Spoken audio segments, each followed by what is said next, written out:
It must be Friday. Let's go!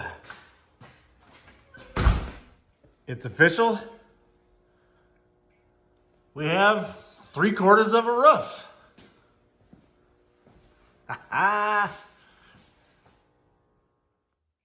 Oh, there you are. Late again. But you're here. Glad you guys could join me. So today we're going to be working on the roof of our F100 Mega Cab. It's a 1966, sitting on a stretched Crown Victoria frame. We're going to put a 306 cylinder in it with a 4-speed. It's already on airbags. We just need to finish that up. Lots of stuff that we're going to be doing today. So, welcome. Let's do something. So, like I said a minute ago, we're going to be working on the roof. Plan is that I'm going to pull these angle irons off of here. And I'm going to put them underneath. Reason being is it'll hold the material up for me. Because I'm not trying to be struggling. You know, I can only hold one spot and weld and whatever else. So I really don't want to be cursing on here and throwing stuff out the doors and whatever else. Last week we did some of the floor pan. My son was out here. He's 3. He did a little bit of welding. You know, got it cleaned up. So, anyways, it's a little chilly in here. And my lights make a bunch of noise when they're cold. So, I'm going to turn the heater on.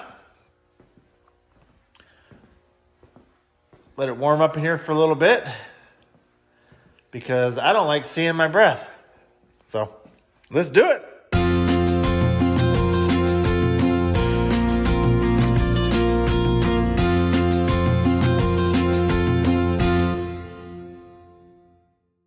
Okay, can't stress this enough.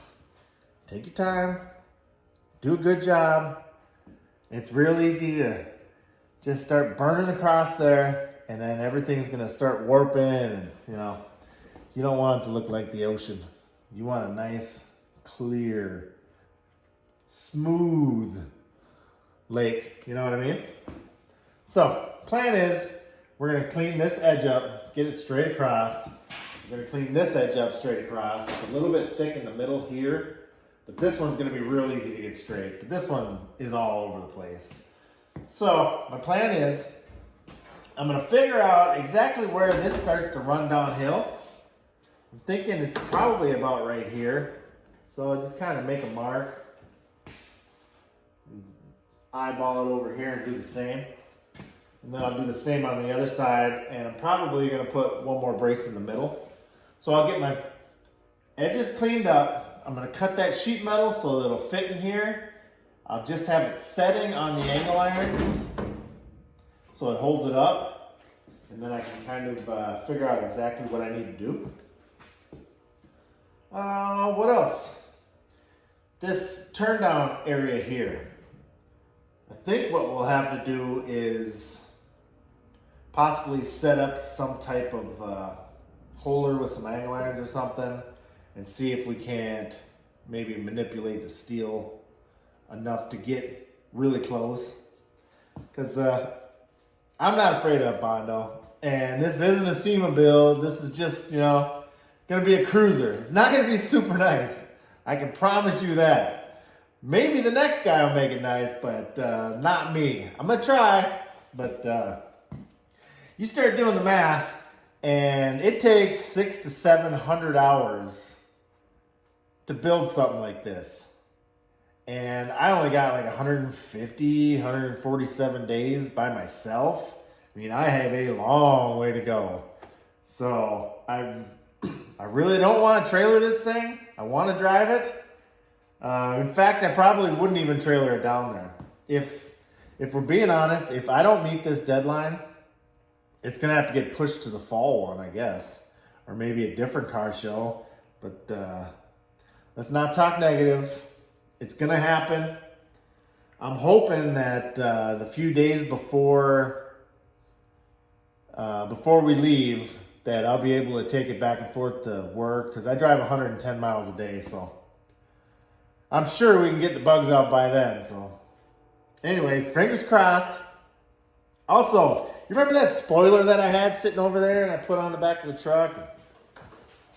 I was like, well, if somebody wants it, I'll mail it to them. Well, Glenn from Duct Tape Garage is actually coming tonight to pick it up. So I'll probably record a little bit of it, but it'll be on next Friday's video. Because I'm leaving for Bermuda, what is it, tonight, like really late, probably midnight. And I won't be back till next Saturday. So I'm going to try to do 2 episodes today, and then I can release the normal one next Friday. Maybe Christmas Eve I can come out here. No promises, but hopefully I'll have an episode for you Friday. So anyways, enough yipping and yapping. Let's do something. So I pretty much just clamped this angle iron on there. And then I just threw a mark on it. I don't have to take much out of this side. The other side will be a whole lot different. That's the easiest way that I've found. I don't have anybody else to hold the other end of the string line or whatever you want to do here. So that's how I'm doing it. And then we'll jump up here. You can see this side's way crooked. But we'll get it. All right, first cut's done. And she's straight as an arrow. Let's jump on the other side. All right, so one more thing that I've done is I put the angle iron back on this side so I can use this as a reference. And then I put angle on this side. And I measured between them so that this side and this side are the same. I don't know if you can see that. So that they're both same. So when I cut my sheet metal, my sheet, I should say, that I got sitting there, I'm not having to cut one side at 23 and the other side at 28. I'd rather keep this piece as straight as possible. Just makes it easier in case I need something off it later. You know, the edge will be straight, if that makes sense. So anyways, I'm going to mark this quick, get this one cut off, and then we'll get our angle irons underneath, in the middle, and then we'll cut our sheet. All right, we got that one cut off. It's straight. So you remember when I was talking about this ridge here? I was planning on doing it front to back, but that's going to be a little bit more work than I think it's worth. So I'm just going to smooth it out. My plan is I'm just going to set a piece of sheet metal in there and just weld it, I don't know, somewhere up there, and then, I don't know, just basically fill the whole thing in. So yep, that's the plan. I don't know how well that's going to work. I may need to just cut it out, or I could just rip down this line and then lift it up. Maybe I'll do that. I guess when the time comes, we'll figure it out, just like everything else, right? So I'm going to put the flap wheel on. I'm going to clean this edge up. I'm going to clean this edge up, and then we'll throw our sheet on the table and get it cut to length. And just a little update. We're having to get pretty creative to keep the sheet metal straight. I don't want it to sink down or do anything weird. So I'm going to have to support that middle too, so we can keep that little bit of a bow in it. Also, for all you guys that are saying this thing is bowing in the middle, it is definitely not. The box isn't quite straight right now, but if you look down that edge, it's straight as an arrow. I mean, you can't get any straighter than that. But I think what you're seeing is there's a floor drain right here on the floor. And then also, if you follow this body line, being that the box isn't quite where it needs to be yet, because it's just sitting on there, the top is running downhill. So that gives it the illusion, and that's what it is, an illusion that the cab or the frame or whatever is sagging in the middle. So just so you guys know, now stop harassing me about it. Thanks. Okay, so figure out what I'm going to do. I'm going to cut that sheet metal out so that we can set the piece in there, and then I'll make a piece, I don't know, 2x4 or whatever I need to hold the middle up with an angle iron across the bottom. I'm not going to weld it or anything. It's just going to be up force so that it holds the roof where it needs to be. Anyways, did you guys watch High Octane Garage? New episode this morning. If you're a Ford guy, he's working on an F100. He's putting an 8.8 rear end in it and 4-link and Crown Vic front suspension, all kinds of stuff. Check him out. It's High Octane with a K. He's a great guy. So let me know what you think. Tell him I sent you. All right, so we got our measurements. It's like right around 48 inches wide. Now that I put them braces in there, I can't quite see exactly where I was at, but whatever. Anyways, we are at 36 1/4.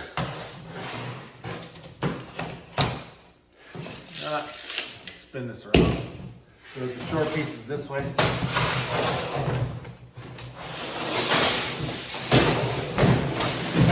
I don't know what gauge this is, but it sure does feel heavy. I think it might be 14.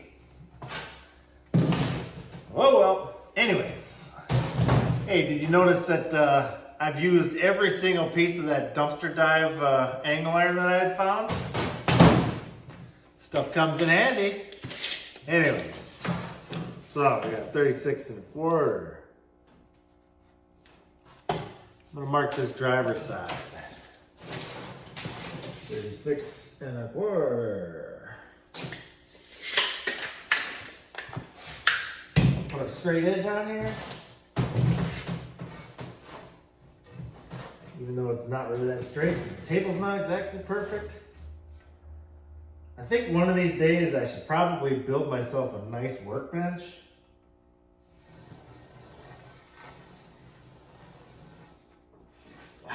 She moved on me.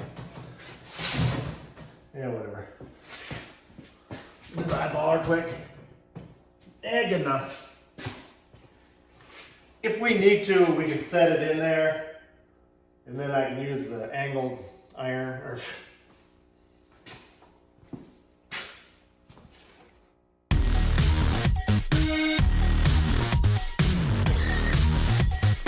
Back to you, Bob. Where is that guy at anyway? I haven't seen him in weeks. All right, got that lopped off.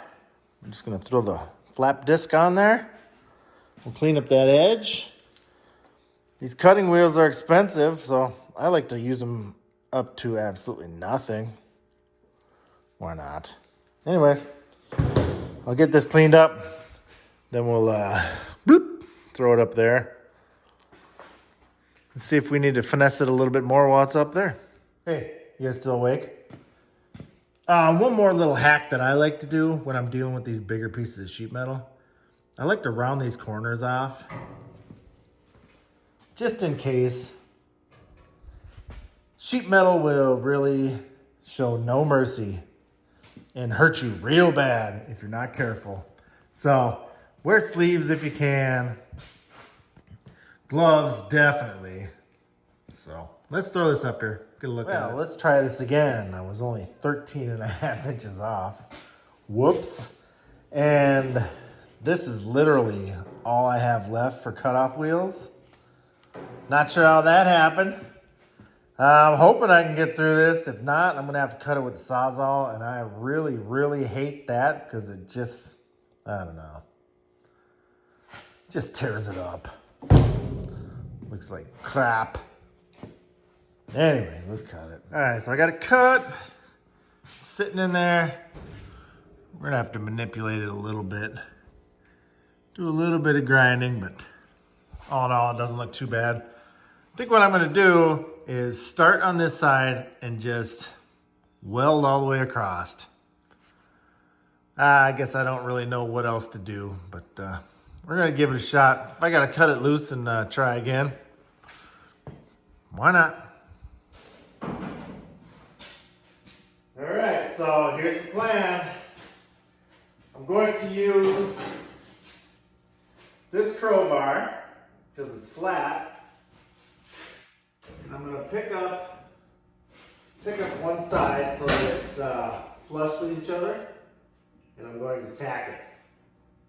And I'm just going to keep doing that back and forth, all the way across. So hopefully it looks good. I would highly suggest getting another set of hands. And another set of eyes wouldn't hurt, so they're probably attached to the same person. Anyways, let's give this a shot, huh?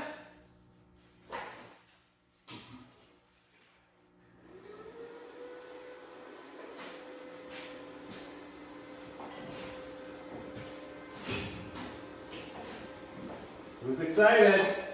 Huh? I might have to grab a ladder. Might be a little hard to get to the middle.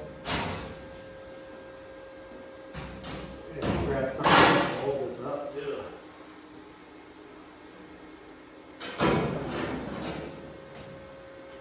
Whatever. Let's go.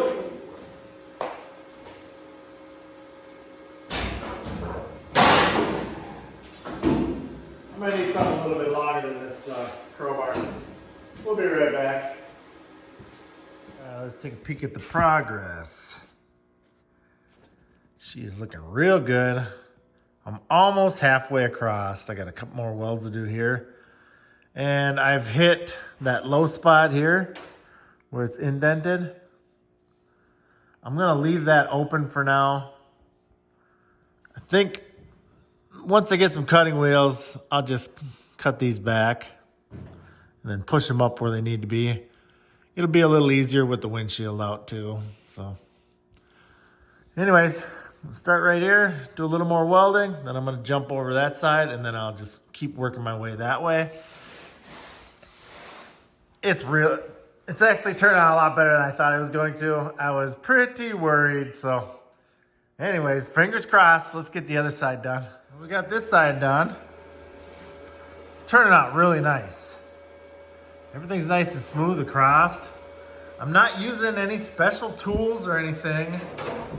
Well, yeah, actually I am.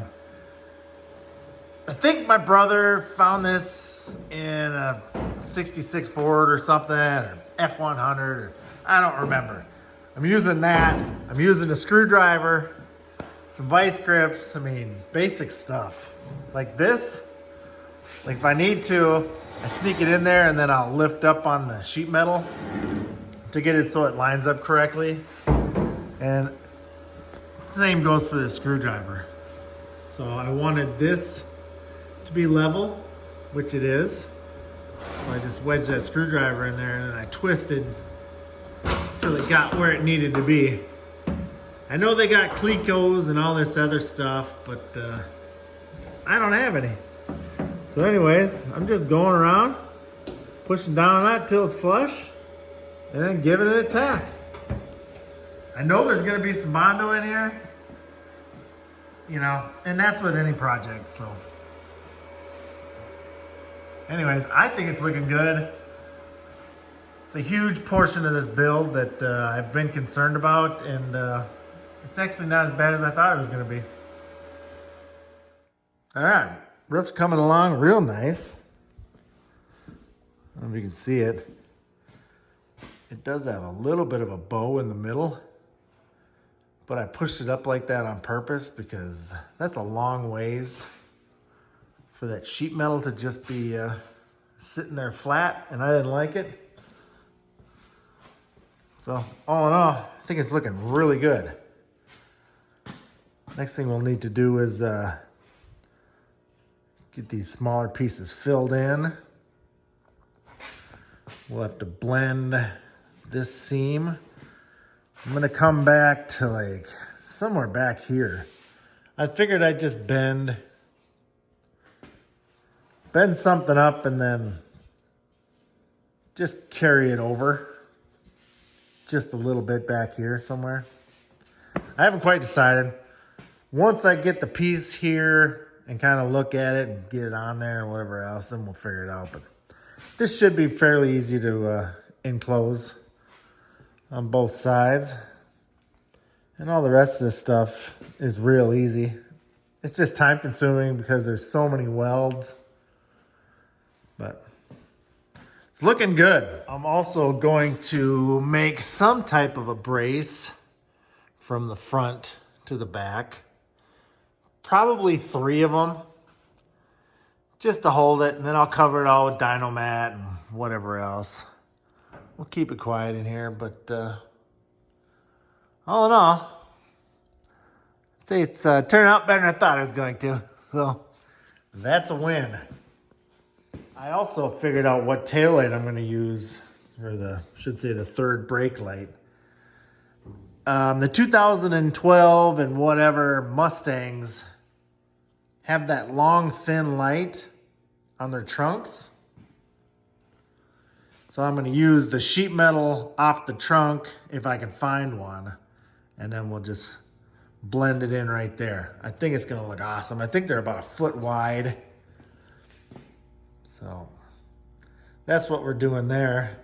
The thought crossed my mind to possibly have a 3-piece back window as well. So where you'd have a divider here and then a divider on the other side, and you would be able to roll this center section up and down. I don't know, we'll see. I can't remember if I've ever seen the sliding glass back windows on these. I know a lot of the newer generations did, but I can't remember if I've ever seen one on this style that does. But I would prefer something that I can, roll up and down from the driver's seat. But anyways, just thought I'd mention that. Tell me that doesn't look sharp. Anyways, it's hard not to look at it. I should probably put the right grill in it here sooner than later. Old Mike V, he's got a 65 grill that has a Ford emblem in the middle. That looks really, really good. So I think what I'm going to do is to actually take this one. Take this steel one. I'll show you on this one, but what I want to do is just build up around the Ford emblem when I put it on there.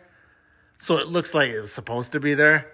Because his just kind of looks like it's floating. And I do like it, but I think if you left a little material around it, it might look just a little bit better. Well, that is going to do it for this week's episode. I hope you enjoyed it. We got quite a bit of stuff done. Not really, but it's progress. We got 3/4 of a roof on, which is good. Keep the critters out, the weather. Anyways, don't forget to support small YouTube, like my brother, Classic Car Revivals. He put air ride on his 64 big block Impala. It is turning out absolutely awesome.